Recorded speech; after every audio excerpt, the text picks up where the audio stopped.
صحابہ کرام کے زمانے میں ایسے 8 سالہ کتابیں پڑھائی جاتی تھیں صحابہ کے دور میں؟ صحابہ کے دور میں ایسے تبلیغی جماعت کی طرح جماعتیں پھرتی تھی کہ ایسے منظم ایک جماعت کام کر رہی ہو؟ ایسے کام وہ تو سارے کام کرتے تھے صحابہ، جہاد بھی کرتے تھے، تبلیغ بھی کرتے تھے، علم بھی سیکھتے تھے۔ ان کے ہاں یہ 8 سالہ نظام نہیں تھا، ایسے بیٹھ کر، ایسے جو ہے نا مدرسہ بنا کر، ایسے جو ہے تخصص کا دارالافتاء بنا کر فتویٰ دینا بیٹھ کے، ایک مطلب ہر جو ہے صحابی، ایک صحابی سارے کام کرتا تھا کیونکہ وہ صحابی ہوتا تھا۔ اللہ نے اس کو اتنا نالج دیا تھا، اتنا صحبت رسول دی تھی کہ وہ دنیا میں جنتی آدمی تھا، اور اس کے منہ سے نکلتے ہی جملے ایسے تھے کہ علم کا پہاڑ ہوتے تھے جنہوں نے خالی رسول اللہ صلی اللہ علیہ وسلم کی زیارت کر لی۔ اس کے بعد کمزوری آتی گئی تو طبقات چینج ہوتے گئے، ایک بندہ خالی، اب جو منظم طریقہ بنا ہے، اب کہیں جی یہ سارے کام ٹھیک ہیں، مدرسے کا بھی، تبلیغ کا بھی، واعظ و نصیحت کا بھی، یہ جو دیگر کام خانقاہی کر رہے ہیں، صوفیہ کر رہے ہیں، یہ سارے کام ٹھیک ہیں۔ کیوں ٹھیک ہیں؟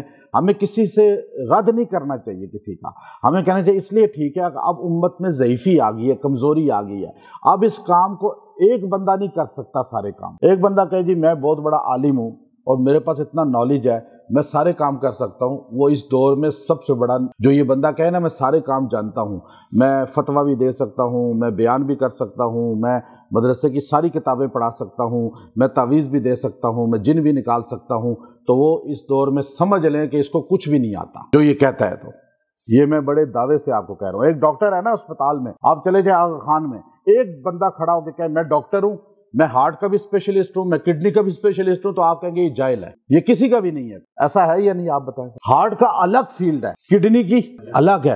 اچھا مجھے بتائیں، ہارٹ کا ڈاکٹر کھڑا ہو کہ میں ڈینٹسٹ بھی ہوں، تو آپ کیا کہیں گے؟ یہ بالکل یہ آتا ہی سے کچھ۔ اسی طرح جو ممبر پہ بیٹھ کے کہنا جی کہ مجھے سارا پتہ ہے، میں ہر فیلڈ کو جانتا ہوں، اور ہر فیلڈ پر وہ تبرہ کرے، بولے یا اس پہ آپ کو لقمے دے، تو سمجھ لیں اسے کسی فیلڈ کا نہیں پتہ۔ یہ میں آپ کو بڑے وثوق سے کہہ رہا ہوں، کیونکہ جو لکل فن رجال، ہر فیلڈ کا ماہر کی بات اس پہ قبول کی جاتی ہے، اس فیلڈ کے بارے میں۔ جب بیماری آئی ملک میں، پوری دنیا میں، تو کس کی بات کو قبول کیا جاتا تھا؟ جب یہ 2-3 سال وبا آئی ہے تو کیا انجینئر کی بات کو مانا جاتا تھا؟ کس کی بات کو مانا جاتا تھا؟ جو ڈاکٹر تھا اس کی بات کو نہیں، جی کیسے ہیلتھ کا ہونا چاہیے۔ تو فیلڈ والے کی بات کو سنا کریں، فیلڈ سے ہٹ کے جو بندہ بات کرتا ہے نا، سمجھ جایا کریں اس کو کچھ بھی نہیں آتا، یہ صرف دخل کر رہا ہے، یہ صرف جو ہے نا اپنی ایفیشنسی مار رہا ہے۔ ایک بات ذہن نشین کر لیں۔ دوسری بات، جادو کیا ہے؟ جادو وہ چیز ہے جس کو قرآن نے بیان کیا، اور حضرت کعب رضی اللہ تعالیٰ عنہ، موطا امام مالک جو بخاری سے پہلے کتاب لکھی گئی ہے، اور مالک ابن انس رضی اللہ تعالیٰ عنہ نے لکھی ہے، اور وہ موطا امام مالک کے اندر حدیث لائے ہیں۔ آپ فرماتے ہیں حضرت کعب رضی اللہ تعالیٰ عنہ جو تورات کے عالم تھے، زبور کے عالم تھے، انجیل کے عالم تھے، بعد میں قرآن کے عالم بنے، وہ فرماتے ہیں کہ مجھے میرے نبی صلی اللہ علیہ وسلم سے یہ دعا ملی ہے، اگر میں یہ دعا نہ پڑھتا تو مجھے یہودی جادو کر کے گدھا بنا دیتے۔ اب بتائیں، اتنی بڑی کتاب موطا امام مالک، اور اس بات کو مفتی شفیع صاحب رحمۃ اللہ علیہ نے اپنی معارف القرآن میں، اور امام ابن کثیر نے اپنی تفسیر کے اندر بیان فرمایا، اور امام ابن تیمیہ رحمۃ اللہ علیہ نے احکام المرجان کے اندر بیان فرمایا کہ جادو کے ذریعے کسی کو گدھا بھی بنایا جا سکتا ہے۔ اب 2 طریقے ہیں، آج جادو کے ذریعے نا ایک بڑا کام ہو رہا ہے، گدھا بنانے کی ایک تفسیر امام ابن تیمیہ اور امام ابن قیم نے کی ہے، اور وہ یہ کی ہے کہ لوگوں کو پاگل بنا دیا جاتا ہے جادو کے ذریعے۔ اچھا، پاگل کر دیا جاتا ہے۔ اور آج میں آپ کو بتاؤں کہ ایک بہت بڑا طبقہ ہمارا مرد عورتوں کا دماغی مریض بنا ہوا ہے، پاگل ہی ہے نا، لڑنے پہ آ جاتا ہے، ٹینشن کے شکار ہے، بیوی سے مرد لڑ رہا ہے، خاوند سے بیوی لڑ رہی ہے، گھر ٹوٹ رہے ہیں، بچے جدا ہو رہے ہیں، یہ مینٹل ہو رہے ہیں، جو یہ جادو ہے۔ اچھا، جادو بعض اوقات ہوتا ہے کہ آپ پہ کوئی کرے، اب آپ پہ کوئی جادو کر دے، کوئی تعویذ لکھے، اس کا اتنا اثر نہیں ہوتا۔ جو آپ اپنے پہ جادو کر رہے ہیں نا، وہ خود اپنے آپ کو ٹینشنوں کا، اچھا یہ جو نظر بد ہے، یہ خود آپ اپنے اوپر جادو کر رہے ہیں۔ اب کیوں بڑھ گئی ہے زیادہ کہ آپ جو تصویریں ویڈیو اپلوڈ ہوتی ہیں، میڈیا کی بڑی تعداد ہے جو مجھے اکثر فون کرتی ہے جی ہمیں دم کر دیں، ہمارا کام ملک سے، کیونکہ وہ بڑے مرد عورتیں جی ہمیں، میں نے کہا آپ جادو کوئی نہیں کر رہا، جادو سے زیادہ آپ کی یہ جو پوسٹیں ہیں اور یہ آپ پہ جو نظر بد ہے یہ پلٹتی ہے، یہ جادو سے سخت ہو جاتی ہے۔ اور آج جو ہماری یہ بڑھ گیا نا میڈیا، اتنا ہی زیادہ بیماریاں بڑھ گئی ہیں۔ اب آپ اس فیلڈ کا ماہر جو ہے وہ عملیات کا بیٹھ جاتا ہے، تو یہ کوئی قرآن و سنت کے منافی نہیں ہے، ایک فیلڈ ہے، اس فیلڈ کو ماہر آدمی جو اس کی پریکٹس کرے گا، جو تھوڑا سا صحیح قرآن و سنت کو سمجھے گا، اس فیلڈ کو سمجھے گا. ہاں غلط لوگ بڑی تعداد میں، لیکن آپ غلط کو غلط کہیں، ساروں کو غلط نہ کہیں. جیسے سارے ڈاکٹر غلط نہیں ہوتے، سارے انجینئر، سارے دیندار، اس طرح سارے نمازی غلط نہیں ہوتے، بیچ میں نمازیوں میں غلط لوگ آتے ہیں، اس طرح ہر فیلڈ میں ہوتے ہیں. اب آپ دیکھیے جادو کا توڑ، جادو کسی قسم کا بھی ہو، چاہے آپ پہ دماغ پہ ہو، جسم کے کسی عضو پر ہو، آپ کے کاموں کو بند کر دیا جائے، آپ کی صحت کو بند کر دیا جائے. اب آپ پہ جادو ہے، نظر بد ہے، بگڑ کر جادو بن گئی ہے، کسی بھی نوعیت کی یہ چیزیں ہیں، اس کا توڑ صرف ایک ہے بس.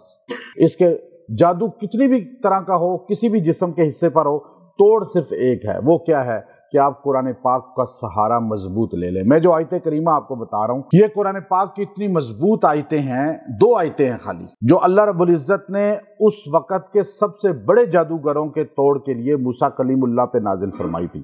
حضرت موسیٰ علیہ السلام پر یہ آیتیں اتری، اور میں نے آزمایا ہے اس کو کہ آپ اگر نظر بد ہو، شدید قسم کی جادو ہو، شدید قسم کا، وہ جادو جلایا ہو، پلایا ہو، دفنایا ہو، کچھ بھی کر دیا ہو، یا وہ مردے کے منہ میں رکھ دیا ہو، چاہے وہ مچھلیوں کو منہ میں رکھ کر سمندر میں اس کو پھینک دیا گیا ہو، یا آٹے کے اس کے اندر رکھ کے سمندر میں پھینک دیا ہو، کچھ بھی کر دیا گیا ہو، آپ اس کو جلا دیا گیا ہو، کچھ بھی کر دیا گیا ہو، تو آپ یہ عمل کریں. میں یہاں تو کچھ نہیں اتنا یہ جادو، لیکن جو جلاتے ہیں ہندو، وہاں مردوں کے اندر اکثر وہ رکھ دیتے ہیں. یہ آپ کو ڈرائے کوئی بڑے سے بڑا عامل یا جادوگر، آپ کو ڈرائے بھی نا کہ جی آپ پہ ایسا طوفانی جادو ہے، آپ خوف نہ کھائیں، ڈریں کسی سے نہیں. کوئی آپ کو جتنا چاہے ڈرا دے، جب آپ ڈر گئے تو بس سمجھ لیں جادو نہ بھی ہے تو آپ مر گئے، پھر آپ مریض ہیں، پھر آپ ٹھیک کبھی نہیں ہوں گے. امید دلوائیں. ہمارے نبی علیہ السلام بشروا ولا تنفروا، حدیث فرمائی کہ مر بھی رہے نہ کوئی تو اس کو بشارتیں دو. یہ نہیں کہ اس اور یہاں تو ڈراتے ہیں کہ اور ڈرے گا نہیں تو پیسے نہیں نکالے گا. یہ تو رول ہے تھانے میں، وکیل جو ہے عدالت میں جب تک ڈرائے گا نہیں تو پیسے کہاں نکالے گا مریض. تو اس لیے جو ہے آپ نے ڈرنا نہیں ہے. یہ آیت مضبوطی سے پکڑنی ہے. آیت سورہ طٰہٰ 68 یہ 2 آیتیں. قلنا لا تخف انک انت الاعلی والق ما فی یمینک تلقف ما صنعوا انما صنعوا کید ساحر ولا یفلح الساحر حیث اتی. یہ 2 آیتیں ہیں سورہ طٰہٰ کی 68 69. آپ یہ 2 آیتیں جب بڑے سے بڑا جادو ہو اس کو 70 بار پانی پہ دم کر کے پی لیں اور اس سے نہائیں بھی. آپ 10-12 دن یہ عمل کر لیں، صرف 12 دن تک یہ عمل کریں، آپ دیکھیں گے کہ جڑ سے آپ کے جسم سے جادو ٹوٹ گیا ہے. ویسے تو 1 دن میں عمل ہو جائے گا، 1 دن میں آپ کو بہتر ہو جائیں گے، لیکن زیادہ دن کر لیں تو اچھا ہے. جو بیماری بنی ہے وہ بھی ختم ہو جائے گی. یہ اتنے پرتاثیر الفاظ ہیں کہ اس میں اللہ نے صاف کہا کہ ڈرنا نہیں ہے. اللہ بھی کہہ رہے ہیں یہی بات، قلنا لا تخف، نہیں ڈرنا. آپ دیکھیں نا، آپ ڈر کے ہی مرتے ہیں نا، ہر بندہ ڈر کے ہی مرتا ہے. اللہ نے بھی قرآن میں کہا لا تخف انک انت الاعلی، کہ جو بندہ اللہ سے جڑا ہوا ہے وہ اعلیٰ ہے، اس کی نسبت اعلیٰ ہے. جو محمد صلی اللہ علیہ وسلم کا امتی ہے تو وہ اعلیٰ ہی ہوا نا.